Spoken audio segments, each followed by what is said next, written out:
औज़ुबिल्लाहिमिनश्शैतानिर्रजीम बिस्मिल्लाहिर्रहमानिर्रहीम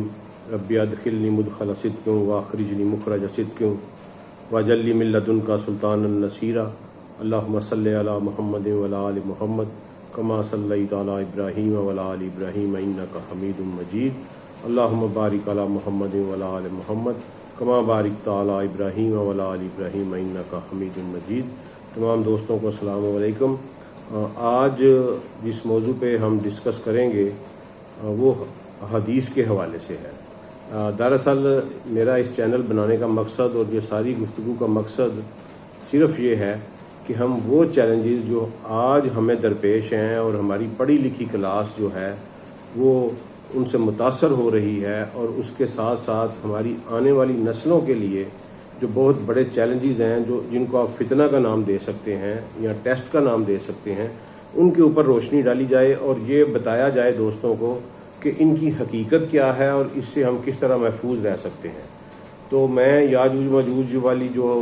सीरियल की है उसको करने के बाद मैं दजाल पे करना चाह रहा था, लेकिन दजाल से पहले बहुत ज़रूरी है कि हम हदीस पे बात करें, क्योंकि एक बहुत बड़ा ग्रुप जो है इस वक्त वो मुस्लिम उम्मा में ये प्रोपेगेंडा कर रहा है कि हदीस जो है वो इतनी ज़रूरी नहीं है, और कुछ लोग जो हैं वो हदीस का इनकार भी कर रहे हैं। और बड़ी बदकिस्मती की बात है कि हमारे उलमा जो हैं वो इस बात पे तवज्जो नहीं दे रहे, या वो इस काबिल नहीं हैं कि वो रिसर्च करके इस क्यूरी को सेटल कर सकें और इससे उम्मत मुस्लिमा को बचा सकें। और ये पढ़ी लिखी क्लास में हमारी यूनिवर्सिटीज़ के स्टूडेंट में ये बात बड़ी पॉपुलर हो रही है कि जनाब हदीस जो है ये इतनी ज़रूरी नहीं है, हमें हमारे लिए कुरान ही काफ़ी है। तो अगली बात करने से पहले मैं आपको बताऊं कि 3 तरह के लोग हैं इस दौर में जो इस वक्त इस तरह का प्रोपेगेंडा कर रहे हैं। उनकी एक किस्म तो ये है कि जो कहते हैं कि नबी करीम सल्लल्लाहु अलैहि वसल्लम सिर्फ रसूल थे, यानी सिर्फ मैसेंजर ऑफ अल्लाह थे, उन्होंने अल्लाह ताला की किताब पहुंचा दी और उसके बाद कोई और चीज़ जो है वो हमें नहीं चाहिए। दूसरी किस्म के लोग जो हैं वो कहते हैं कि नबी करीम सल्लल्लाहु अलैहि वसल्लम ने अल्लाह की किताब भी पहुंचाई और उन्होंने बहुत सारी अहादीस भी बयान फरमाई, लेकिन ये सारे का सारा लोकलाइज्ड इफेक्ट था, यानी ये उस वक़्त के सहाबा किराम रज़वानुल्लाह अलैहिम अजमाइन जो नबी सल्लल्लाहु अलैहि वसल्लम के सामने तशरीफ़ फरमा थे, उनके लिए ये अहकामात थे। ज़रूरी नहीं है कि ये अहकामात मनोअन आज ही हमारे ऊपर लागू हों। और तीसरी किस्म की जो लोग हैं वो ये कहते हैं कि हदीस की जो तारीख़ है वो 200 या 250 साल के बाद जाके तरतीब पाई है, और वो पहली किताब बुखारी को लेते हैं और कहते हैं कि ये चूँकि 3री सदी हिजरी में जो है आई है, तो 200-300 साल का गैप है, ज़्यादा ये बात इतनी ऑथेंटिक नहीं है और हम इसको नहीं मानेंगे।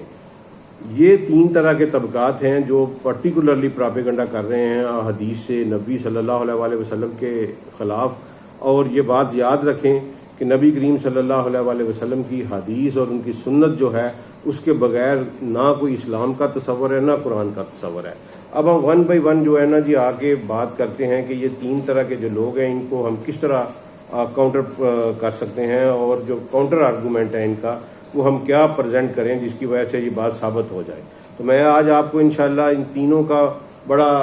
डिटेल में तिया पांचा करके इसका पूरा डाइसेक्शन करके आपको बताऊंगा कि इनकी कोई हैसियत नहीं है। सबसे बड़ी बात जो पहली बात करते हैं कि नबी करीम सल्लल्लाहु अलैहि वसल्लम जो है वो सिर्फ मैसेंजर हैं और उन्होंने कुरान पहुंचा दिया और हमें किसी और चीज़ की ज़रूरत नहीं है, तो उन तक ये बात पहुंचनी चाहिए कि तकरीबन 15 से ज़्यादा दफ़ा के ऊपर अल्लाह ताला ने कुरान पाक में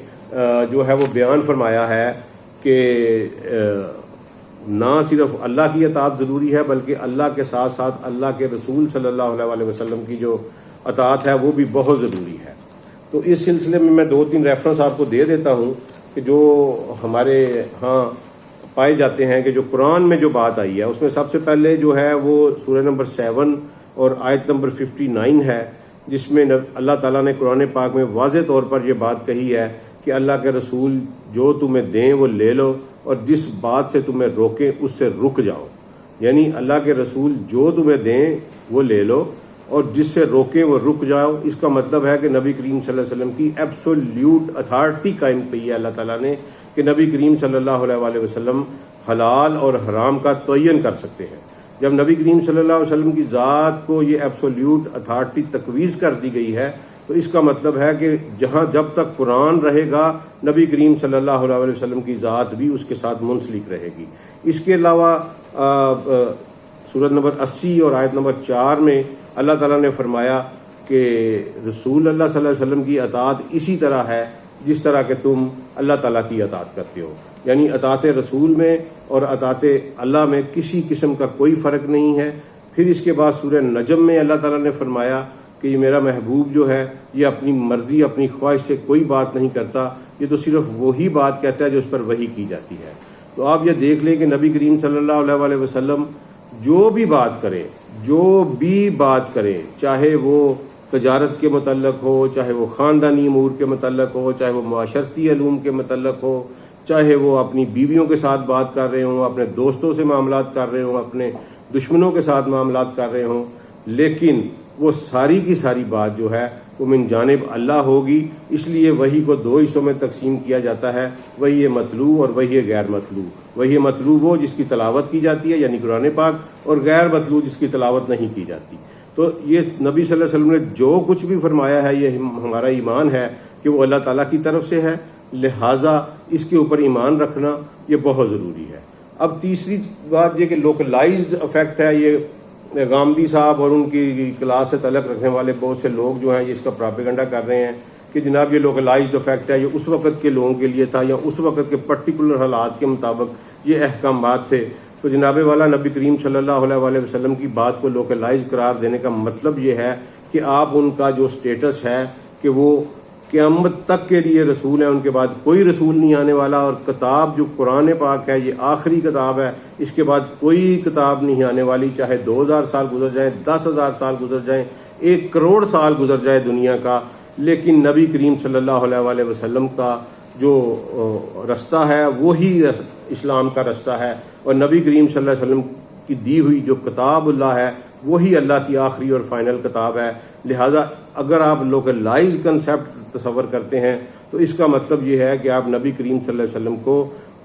आप क़यामत तक के लिए उनकी जो रसालत है आप उसको चैलेंज कर रहे हैं और उनको नहीं मान रहे, क्योंकि अगर वो लोकलाइज अफेक्ट था तो आजकल की दुनिया में जो हम लोग पैदा हुए हैं या हमारे बाद आने वाले जो लोग पैदा होंगे उनके लिए फिर मशले राह कौन सी बात होगी, वो उनके लिए क्राइटेरिया, उनके लिए एक मुजस्सम मॉडल कौन सा होगा, वो यकीनन नबी करीम सल्लल्लाहु अलैहि वसल्लम का है। और नबी करीम सल्लल्लाहु अलैहि वसल्लम कतई तौर पर लोकलाइज अफेक्ट नहीं है उनकी अहादीस का, वो सारे का सारा क़यामत तक के लिए लागू है और हर मुसलमान का इसके ऊपर अमल करना जो है, अगर वो अल्लाह और उसके रसूल की अतात करता है तो उसको अहादीस पर अमल करना पड़ेगा। अब तीसरा प्रोपेगेंडा जो बहुत ही ख़तरनाक है, बहुत ज़्यादा ख़तरनाक है, और ये ग़ुलाम अहमद परवेज़ के किताब की वजह से ये शुरू हुआ और उन्होंने इसके ऊपर किताबें लिख डाली और बहुत सारा हमारा जो पढ़ा लिखा तबका है वो उनसे मुतासर हुआ। उनका प्रोपेगेंडा या उनका इस्तदलाल ये है कि ये जो हदीस की तारीख़ है ये जो है ये मुतनाज़ है, और जो 200-250 साल के बाद चूँकि हदीस तरतीब दी गई हैं, उनकी तदवीन की गई है, लिहाजा ये अथेंटिसिटी लूज़ कर बैठी हैं और हमें कोई ज़रूरी नहीं है कि हम उसके ऊपर अमल करें। तो मैं इसके बारे में आपको एक डिटेल प्रीव्यू देता हूँ कि ये बिल्कुल जहलाना बात है कि नबी करीम सल्लल्लाहु अलैहि वसल्लम के से 250 साल के बाद हदीस जो है वो तरतीब पाई, बिल्कुल कतई तौर पे गलत है। हदीस को इल्म की जो हसीयत दी गई है, समझ लें साइंस ऑफ हदीस जो है वो नबी करीम सल्लल्लाहु अलैहि वसल्लम के दौर से ही शुरू हो चुकी थी। हाँ, अलबत्ता ये पीक पे पहुंची हमारे उन मुहद्दिसीन के दौर में जिन्होंने अस्माउर रजाल मुरतब किया। मैं आपको अस्माउर रजाल की एक छोटा सा मुख्तसर तारफ़ करा देता हूँ कि ये मुसलमानों का एक ऐसा कारनामा है कि उन्होंने अपने नबी की मोहब्बत में, हज़रत मोहम्मद मुस्तफ़ा सल्लल्लाहु अलैहि वसल्लम की मोहब्बत में और उनकी बात को सच तक पहुँचने के लिए और हमेशा के लिए सच्चे और खरे और खोटे और झूठे की पहचान के लिए उन्होंने एक ऐसा क्राइटेरिया मुरतब कर दिया है जिसके ऊपर आज भी दुनिया के तमाम इंसान, तमाम मुअर्रिख और मुआशरियात के, इमरानियात के जितने भी स्कॉलर्स हैं वो सारे हैरान हैं कि ये मुसलमानों का एक अनप्रेसिडेंटल वर्क है। वो इस्माउर रजाल है जिसमें तकरीबन 5 लाख लोगों की सेमी बायोग्राफी जो है वो मुरतब कर दी गई है। हर वो बंदा जो नबी करीम सल्लल्लाहु अलैहि वसल्लम की हदीस बयान करता था, चाहे वो नबी सल्लल्लाहु अलैहि वसल्लम से नीचे 7 जनरेशन तक हो, 10 जनरेशन तक हो, लेकिन उसके हालात जो हैं हमेशा हमेशा के लिए कलमबंद कर दिए गए कि ये बंदा कौन था, किस कबीले से तल्लुक़ रखता था, इसके माँ बाप कौन थे, इसके बहन भाई कौन थे, इसके बारे में इज्तिमाई मुआशरती राय क्या थी, इसका अपने मामलात से तल्लुक़ जो जिनसे ये मामला करता था उनके साथ क्या था, इसका मजहबी रुझान क्या था, ये अपनी मुआशियात में ये कैसा था, ये पूरे का पूरा उन्होंने एक इल्म मुतय्यन करके हर बंदे का कैलेंडर या समझ लें कि हर बंदे की जो तस्वीर है वो उन्होंने हमेशा हमेशा के लिए महफूज कर दी, ताकि आने वाली नस्लों में कोई भी इस बात के ऊपर हाथ ना उठा सके कि जनाब ये बंदा तो था ही नहीं, या ये बंदा तो इस तरह था, ये बंदा इराक़ में था, आप इसको अरब में बता रहे हैं। तो उन्होंने एक एक चीज़ जो है वो बयान कर दी है और इसके बाद कोई शक व शुबा बाकी नहीं रहता। लेकिन हम आते हैं तरीक़े हदीस की तरफ कि क्या हदीस वाकई 250 साल के बाद मुरतब हुई या इससे पहले भी हदीस मौजूद थी। तो मैं आपको एक छोटा सा एनालिसिस पेश करता हूँ, तो आपको समझ लग जाएगी और इंशाल्लाह इस गुफ्तगू के इख्तिताम के बाद जो भी इसको सुनेगा इंशाल्लाह कभी भी इस प्रोपेगेंडे से मुतासर नहीं होगा। सबसे पहले हम देखते हैं कि नबी करीम सल्लल्लाहु अलैहि वसल्लम की मक्की ज़िंदगी है। अब मक्की ज़िंदगी में आपको पता है कि बड़ी डिप्रेस्ड लाइफ थी, ओप्रेस्ड लाइफ थी, ऑपरेशन हो रहा था, विक्टिमाइजेशन हो रही थी, लेकिन उसके बावजूद हमें मिसालें मिलती हैं कि जबकि नबी करीम सल्लल्लाहु अलैहि वसल्लम ने कुरान के अलावा भी चीज़ों को लिखवाया है। सबसे पहला जो हमें सबूत मिलता है वो नबी करीम सल्लल्लाहु अलैहि वसल्लम गालबन ये 3 या 4 हिजरी की बात है कि जब सहाबा इकराम जो हैं उनको हबशा की तरफ भेजा तो उन्होंने शाह हबशा के नाम के ऊपर एक ख़त लिखा और वो ख़त अपने कज़न, अपने सगे चचा के बेटे जाफ़र बिन अबी तालब को दिया कि ये जाके तो देना शाह हबशा को। वो ख़त आज भी हमें मिलता है, उसके मदरजात भी हमें मिलते हैं और उसमें नबी करीम सल्लल्लाहु अलैहि वसल्लम ने यह लिखा है कि मैं अपने चचाजाद भाई जाफ़र को तुम्हारे पास भेज रहा हूँ, उसके साथ और भी दूसरे मुसलमान हैं, और ये जब तुम्हारे पास पहुँचें तो तुम इनकी मेहमानदारी करना। तो ये एक सबूत मिलता है कि नबी करीम सल्लल्लाहु अलैहि वसल्लम ने यह ख़त लिखवाया। उसके बाद हमें एक बड़ा अजीब व गरीब और समझ लें कि मज़ेदार किस्म का वाक़या मिलता है, वो सैयदना तमीम दारी का है। सैयदना तमीम दारी हज़ूर सल्लल्लाहु अलैहि वसल्लम के बड़े लाडले सहाबी हैं और मैं आपको ये भी बताऊं कि ये आले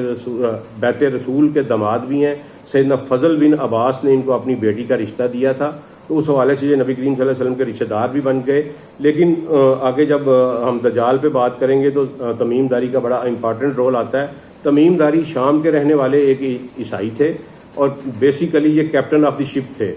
यानी जो बहरी जहाज़ हैं ये वो चलाया करते थे और इन्होंने बहुत सारे बहरी सफ़र करते होते थे। ये मक्का में तशरीफ़ लाए, नबी करीम सल्लल्लाहु अलैहि वसल्लम पर ईमान लाए, मुसलमान हुए और उसके बाद इन्होंने नबी करीम सल्लल्लाहु अलैहि वसल्लम को फरमाया कि मैं या रसूल अल्लाह, मुझे पता है कि आपकी जो उम्मत है, जो आपका दीन है, ये एक वक्त में मेरे मुल्क शाम को फ़तह कर लेगा, तो मेहरबानी फरमा के मुझे कोई तहरीर लिख दें कि जब आपकी उम्मत वो इलाके फ़तह करे तो उसमें से कुछ मुझे भी जगीर अता की जाए। तो नबी करीम सल्लल्लाहु अलैहि वसल्लम ने उनको एक तहरीर लिख के दी और बाकायदा 2 इलाकों के नाम लिख के दिए नबी करीम सल्लल्लाहु अलैहि वसल्लम ने कि जब ये इलाके फ़तह हों तो ये तमीम दारी को दे दिए जाएँ। और ये बिल्कुल उसी तरह हुआ, ये फ़तह भी हुए और नबी करीम सल्लल्लाहु अलैहि वसल्लम के ग़ुलामों ने फिर बाद में तमीम दारी को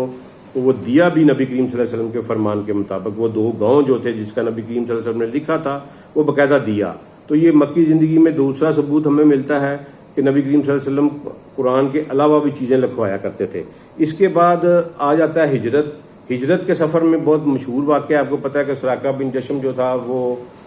पीछे आया था और उसके घोड़ा जो दंस गया था। तो उसके बाद उसने नबी करीम सल्लल्लाहु अलैहि वसल्लम को फरमाया कि मुझे पता है कि आप सच्चे हैं, लिहाजा मेहरबानी फरमाएं कि आप मुझे अमान लिख कर दें कि जब कभी आप फातेह हों और आपका पूरा कंट्रोल हो जाए तो मुझे कुछ ना कहा जाए। तो नबी करीम सल्लल्लाहु अलैहि वसल्लम ने उस सफ़र में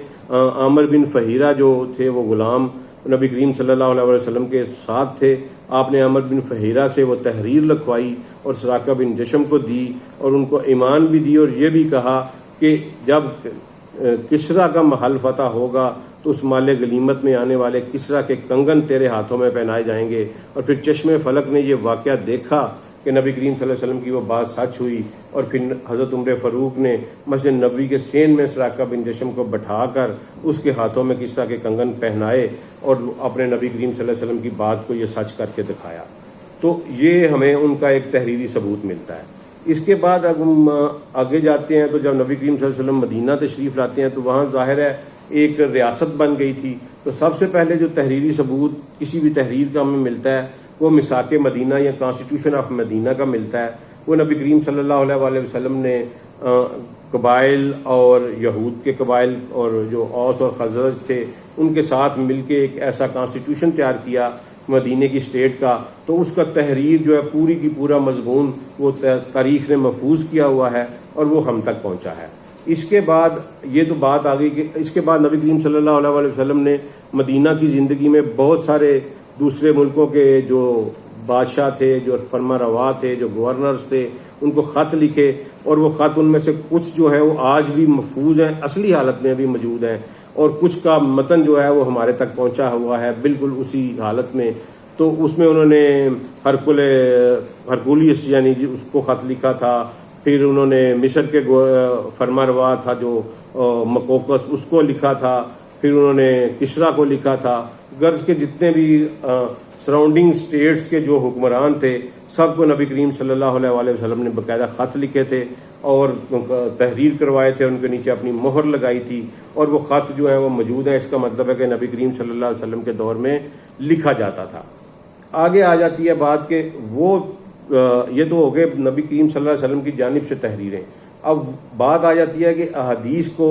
कैसे मुरतब किया गया। क्या सहाबा कराम रज़ी अल्लाह तआला रिज़वानुल्लाह अलैहिम अजमाइन जो हैं वो हदीस को लिखते थे? तो उसके बारे में मैं आपको सबसे पहले एक मिसाल देता हूँ कि एक सहाबी हैं वो नबी करीम सल्लल्लाहु अलैहि वसल्लम के पास आए और फरमाया कि या रसूल अल्लाह आप बहुत सी बातें बयान फरमाते हैं और मेरा हाफजा कमज़ोर है तो मैं उनमें से कुछ चीज़ें भूल जाता हूँ, तो मेरी रहनुमाई फरमाएं कि मैं क्या किया करूँ। तो नबी करीम सल्लल्लाहु अलैहि वसल्लम ने फरमाया कि अपने दाएँ हाथ से मदद लिया करो यानी लिख लिया करो। अब ये एक ऐसा सबूत है कि इसके ज़ाहिर है इसके बाद उस सहाबी ने लिखना शुरू किया होगा और उन्होंने बहुत सारी हदीस जो हैं वो जमा की होंगी। इसके बाद सैयदना अब्दुल्ला बिन अमर बिन अलास, ये जो हमारे मशहूर सहाबी मशहूर जर्नैल हैं अमर बिन अलास, ये उनके बेटे थे और उनसे बहुत पहले इस्लाम कबूल किया। ये 16-17 साल की उम्र थी और इंतहाई ज़हीन और पढ़े लिखे नौजवान थे। उस वक़्त ये मल्टीलिंगुअल नॉलेज इनके पास था और ये सरयानी ज़बान भी समझते थे और सरयानी में अंजील और तौरात भी पढ़ते होते थे और नबी करीम सल्लल्लाहु अलैहि वसल्लम ने इनको अपने इल्मी मुशागल जारी रखने की इजाज़त भी दी हुई थी। अब अब्दुल्ला बिन अमर बिन अलास जो हैं वो मस्जिद नबी में तशरीफ़ फरमा होते थे और नबी सल्लल्लाहु अलैहि वसल्लम जो बोलते थे वो लिखते जाते थे। तो उनको किसी बंदे ने कहा कि यार ये तुम इस तरह करते हो, तो नबी करीम सल्लल्लाहु अलैहि वसल्लम बशर हैं, तो कभी वो गुस्से में होते हैं, कभी खुशी की हालत में होते हैं, तो तुम उनसे पूछ लिया करो कि कौन सी बात लिखनी है कौन सी नहीं लिखनी। तो यही बात अब्दुल्ला बिन अमर ने आके बयान फरमाई नबी करीम सल्लल्लाहु अलैहि वसल्लम को। तो नबी करीम सल्लल्लाहु अलैहि वसल्लम ने फरमाया कि अब्दुल्ला लिखा करो, खुदा की कसम इस ज़बान से जो कुछ भी निकलता है वो हक होता है। नबी करीम सल्लल्लाहु अलैहि वसल्लम ने अपनी ज़ुबान मुबारक की तरफ इशारा किया। बाद रवायात में आता है कि अपनी उंगली उसके ऊपर लगाई और कहा कि इससे जो कुछ भी निकलता है ये सिर्फ हक होता है। तो उसके बाद सैयदना अब्दुल्ला बिन अमर ने वो लिखनी शुरू कर दी और उन्होंने तकरीबन 10,000 से ज़्यादा अहादीस मुरतब की और पूरा एक सहीफ़ा जो है वो उन्होंने तैयार किया जिसको सहीफ़ा सादका भी कहा जाता है। और ये जो है पहला मजमूआ हदीस आप इसको कह सकते हैं जो सहाबा किराम रज़ी अल्लाह तआला अन्हुम ने नबी सल्लल्लाहु अलैहि वसल्लम के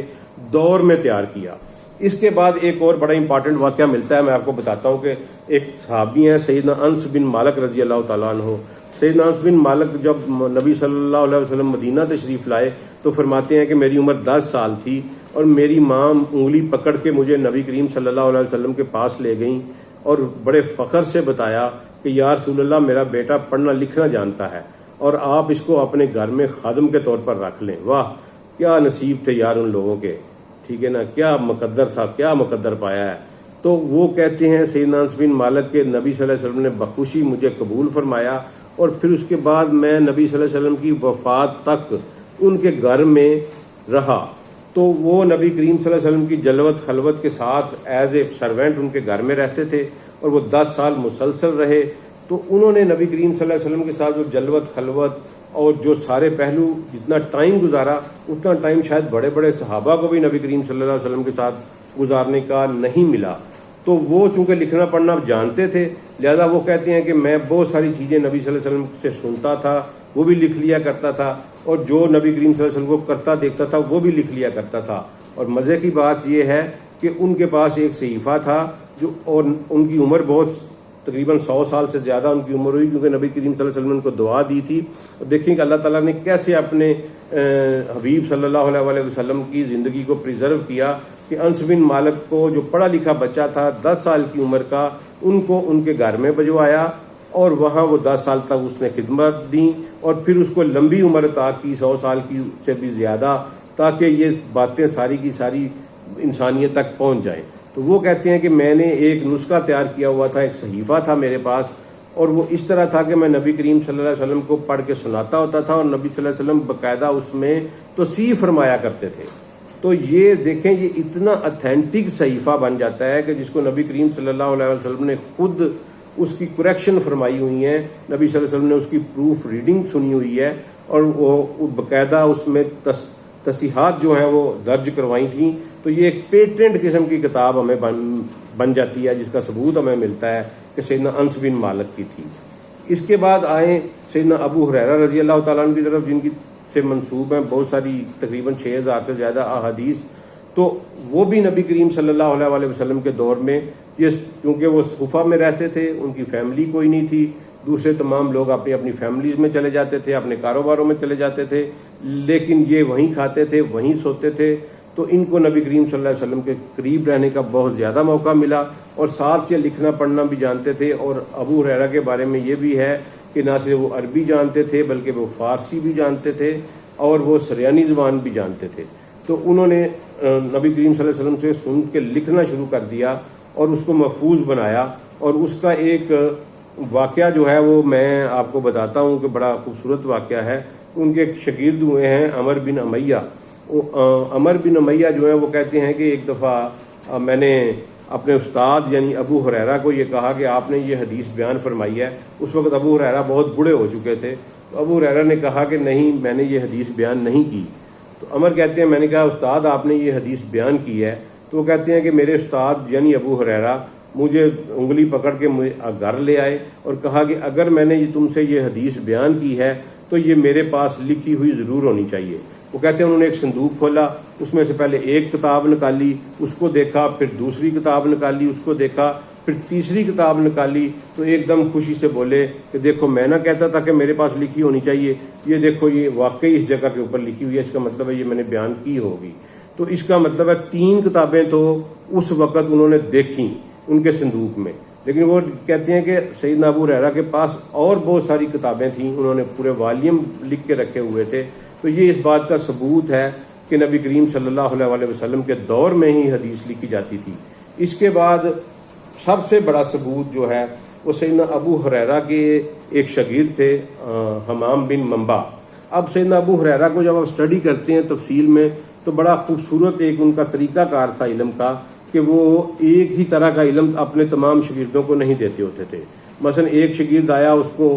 100-150 अहादीस लिख दी, दूसरा आया तो उसको और मौज़ूआत के ऊपर और अहादीस 100-150 लिख दी, ताकि सारे लोगों में सारी अहादीस जो है वो तकसीम हो जाए। इस तरह हमाम बिन मंबा जो थे वो अबू हुरैरा के डायरेक्ट शागिर्द हैं। उनको सैयदना अबू हुरैरा ने तकरीबन 150 से ज़्यादा अहादीस जो हैं वो अपने हाथों से लिख कर हमाम बिन मंबा को दी।